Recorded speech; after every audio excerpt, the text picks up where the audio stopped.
Tiki Taka sudah menjadi nyawa bagi sepak bola di Spanyol. Dengan Tiki Taka, mereka pernah menyabet gelar Euro dan Piala Dunia dengan skema ini. Ada alasan di balik pemain Spanyol yang hobi memainkan umpan-umpan pendek dan permainan indah.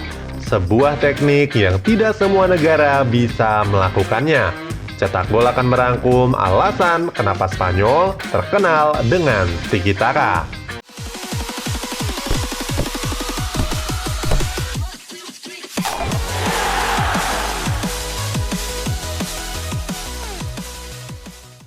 Mungkin satu-satunya revolusi taktik terbesar yang mengubah sejarah Spanyol adalah Tiki Taka. Filosofi itu berhasil membantu Spanyol mendominasi sepak bola dunia pada awal dekade yang lalu. Gaya umpan pendek dan tajam kemudian disokong oleh banyak pemain kreatif membantu mereka menjadi juara dunia. Di era yang lalu ada pemain seperti Xavi Hernandez dan Andres Iniesta. Gaya bermain Tiki Taka begitu sempurna dan cocok untuk pemain asal Spanyol.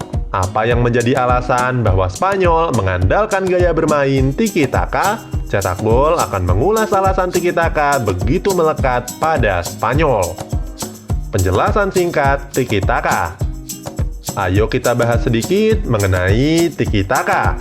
Inti dari taktik ini adalah selalu memegang penguasaan bola.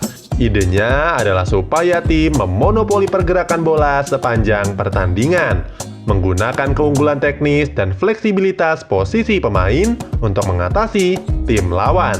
Sederhananya, lawan tidak akan bergerak bebas kalau bola di kaki pemain sendiri. Tiki Taka berusaha menarik pemain lawan keluar dan menciptakan ruang yang bisa dimanfaatkan. Akurasi tinggi dari pemain lini tengah akan mengikis pertahanan apapun dengan jalur passing yang terbuka. Skema Tiki Taka tidak hanya mengoper bola dengan satu sentuhan yang cepat di antara para pemain, namun juga tentang bertukar posisi dengan gerakan cerdas untuk membuka ruang yang bisa dimanfaatkan pemain lainnya. Tiki Taka akan memberikan ilusi pemain lawan dengan lapangan yang terlihat lebih besar ketika merebut bola dan terlihat lebih kecil ketika mereka menguasai bola. Timnas Spanyol yang memainkan Tiki Taka sukses menyabet beragam trofi. Euro 2 kali secara berturut-turut pada 2008 dan 2012, serta Piala Dunia 2010. Sekaligus menjadikan kemenangan Piala Dunia pertama untuk tim La Furia Roja. Secara fisik tidak sekuat negara yang lainnya. Berdasarkan data BBC News, rata-rata pria di Spanyol punya tinggi badan 174 cm. Memang jauh lebih tinggi kalau dibandingkan dengan tinggi rata-rata pria di kawasan Asia. Sebagai contoh, rata-rata tinggi pria di Indonesia hanya sekitar 158 cm.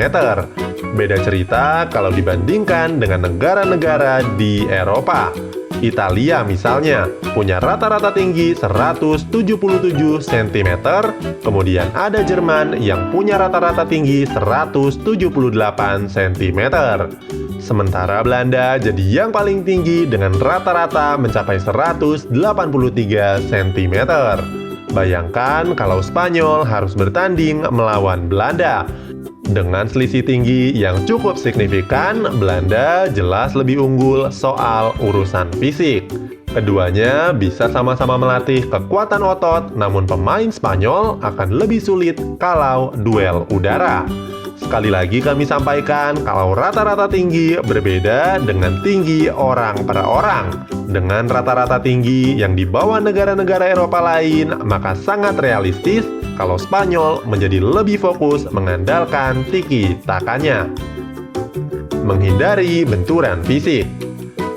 Kita sudah tahu kalau pemain Spanyol punya tubuh yang kurang tinggi dibandingkan negara-negara Eropa lainnya. Sadar kalau pemainnya tidak begitu diuntungkan secara fisik, maka sepak bola Spanyol fokus di kekuatan mereka. Salah satu yang terkuat adalah kemampuan operan jarak dekatnya. Dengan begitu, Tiki Taka didesain untuk mengurangi potensi benturan fisik sambil memanfaatkan keunggulan mereka dalam operan jarak dekat. Dengan umpan cepat dan tidak lama-lama dengan bola, pemain lawan tidak punya alasan untuk menabrakkan diri atau merebut bola dengan menekel kaki pemain Spanyol dari belakang. Minimnya kontak fisik antara kedua pemain tentu akan meminimalisir kemungkinan cedera. Mengandalkan kemampuan passing. Indonesia pernah mengirimkan dua pemainnya, Syukran Arabia Samuel dan Adrian Rusdianto, untuk berlatih di klub Spanyol CDA Navalcarnero.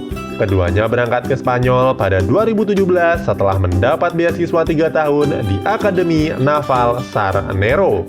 Syukran dan Adrian memperoleh beasiswa tersebut setelah menjalani trial bersama tim SBAI atau Sekolah Bola Anak Indonesia yang berlaga di kompetisi Football Barcelona Cup 2016.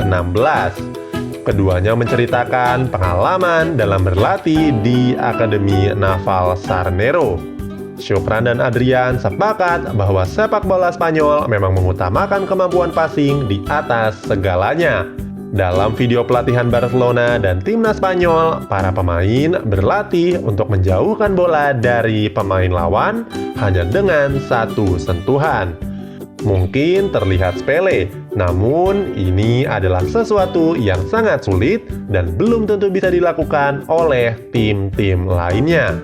Tidak hanya para pemain, bahkan kiper pun melakukan metode pelatihan yang sama. Itu berarti Spanyol tidak hanya menginginkan pemain gelandang yang mahir melakukan passing pendek, namun pemain di posisi apapun.